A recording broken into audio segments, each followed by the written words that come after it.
যাতে করে তারা পথে পথে ঘুরে বেড়াতে না হয়, বিমানবন্দরে এসে এক জায়গাতে সবাই একসঙ্গে থাকতে পারে। আরও অন্যান্য প্যাসেঞ্জারও থাকে, তাদের মধ্যে মিশে গেলে একটু বোঝা যায় না কে প্রবাসী কে অন্য কারণে বিদেশ যাচ্ছে। যেহেতু প্রবাসীরা যারা যায় তারা সারা দেশ থেকে বিভিন্ন জায়গা থেকে আসে, এটা তাদের এখানে তাদের বাসস্থান নাই, তারা এখানে অসহায় বোধ করে যে আমরা কোথায় যাব, কার কাছে যাব, কে আমাদের কথা শুনবে, আমরা বুঝতে পারছি না। তো সেই জন্য এক জায়গাতে হলে সবাই সবার কথা নিজেদের মধ্যে বুঝতে পারবে, যে আমরাও তাদের সঙ্গে যোগাযোগ করতে পারবো তাদের সমস্যা সমাধানের জন্য। তো সেই উদ্দেশ্য নিয়ে প্রফেসর নজরুল ইসলাম সাহেব, আসিফ নজরুল সাহেব, উনি প্রথম চেষ্টা করলেন যে কীভাবে এটা করা যায়। ওনার মাথায় এটা আসলো, এর পেছনে লাগবে, এটা সোজা কাজ না বিমানবন্দরের ভেতরে একটা লাউঞ্জ তৈরি করা। তো সেইটা সফল হওয়ার কারণে ওটার উদ্বোধনী ছিল, সেখানে আমাকেও আমন্ত্রণ জানানো হয়েছিল, আমি এসে খুব খুশি হয়েছিলাম সবাইকে দেখে। তখন উনি বললেন যে এটা তো বিমানবন্দরের ভেতরে, বাইরে যারা প্রথম যখন আসে তখন তারা কোথায় যাবে কি করবে সেটাও বুঝতে পারে না। বিশেষ করে এক একজন এক এক সময় আসে, একদিন আগে চলে আসছে বা সারাক্ষণ বসে আছে, কখন প্লেন ছাড়বে, সঙ্গে 2-4 জন পরিবারের সদস্য এসছে, কাজে সেই জন্য একটা আলাদা ব্যবস্থা করা হবে, সেটা হচ্ছে। তা আমি জিজ্ঞেস করলাম কতদিন লাগবে, বল শিগগিরই হয়ে যাবে। ওই শিগগিরই মানে কত শিগগির বলতে বলতে তখন বলছে, আমি বললাম যে ঠিক আছে, আমি যা আসার পথে ওটা দেখে যাব, মাত্র 4 দিন বোধ এটা বিফল। এই আসার পথে আজকে এটা হয়ে গেল। আমরা সবাই মিলে তাকে আমরা জোরে হাততালি দিই যে উনি ওনার সহকর্মীদের নিয়ে, ওনার সঙ্গে যারা আছেন এই বিমান চলাচল কর্তৃপক্ষ এবং যারা সহযোগী আছেন, তারা সবাই মিলে খেটেছে এটা করার জন্য। কারণ আমি যে সময়টুকু উল্লেখ করেছিলাম, এত অল্প সময়, এর মধ্যে সবকিছু করা সম্ভব ছিল না।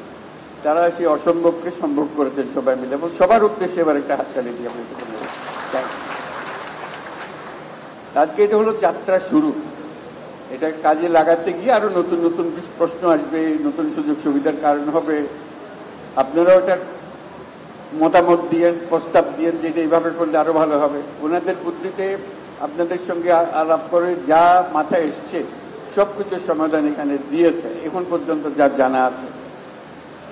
কিন্তু অজানাও তো অনেক জিনিস আছে যেটা আমরা বুঝি নাই, করার সময় টের পাই নাই যে কি করতে হবে। ব্যবহার করতে গিয়ে টের পাওয়া যায় যে এইদিকে না করলে এদিকে করলে আরো ভালো হতো। তখন এটা আস্তে আস্তে আরো সংস্কার হবে, যাতে করে এটা পুরো জিনিসটা আপনাদের কাজে লাগে এবং আপনারা স্বস্তি পান। এখানে আসলে আর কিছু চিন্তা করতে হয় না। এবার আমি আর বিমান আমরা আমাদেরকে নিয়ে যাবে যেখানে যাবার, বাকি সব ব্যবস্থা এখান থেকে হবে। কাউকে দুশ্চিন্তার মধ্যে থাকতে হবে না। যোগাযোগ যা করতে হয় এখানে বসে করবেন, এখানে বিমানবন্দরে যে আনুষ্ঠানিকতা আছে যেগুলো করতে হয় সেগুলোও করবেন, যাতে করে সহজে আপনি যান। আপনার মাথার থেকে দুশ্চিন্তার ভারটা তুলে নেওয়া হলো এইটার উদ্দেশ্য। সেই যাত্রা শুরু হলো আজকে। আমরা খুবই আনন্দিত, এবং যারা যারা এই কাজের সঙ্গে সংশ্লিষ্ট ছিলেন তারা সবাই অত্যন্ত আন্তরিকভাবে কাজ করেছেন। তাদেরকে আমরা ধন্যবাদ জানাই। এটা সফল হোক, সুন্দর হোক। আপনাদের এই অভিজ্ঞতা আপনারা অন্যদেরও বলবেন, এবং কি কি অসম্পূর্ণতা আছে এর মধ্যে সেটাও বলবেন। তা না হলে সম্পূর্ণ হবে কি করে যদি অসম্পূর্ণতার কথা আপনারা না বলেন। অসম্পূর্ণতার কথাটা বলবেন, যাতে করে ক্রমে ক্রমে একেবারে আপনার সঙ্গে লাক্সই একটা জিনিস হবে। আপনার যা মনের চাইছিল সব এখানে পাওয়া গেছে, এইটা যেন হয়। এবং এটাকে যত আরামদায়ক করা যায়, যত স্বস্তিদায়ক করা যায়, সেটাই হবে আমাদের উদ্দেশ্য, সবাই মিলে কাজ করা।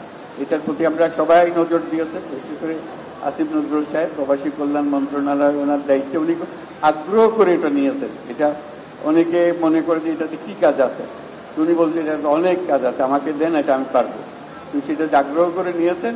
এটার প্রথম নমুনা আপনাদের। এটা করতে অনেকদিন সময় লেগেছে, এত তাড়াহুড়ো করে হয়নি, 3 মাস লেগেছে এই কাজ করতে। প্রথম দিন থেকে এটার পেছনে ছিলেন।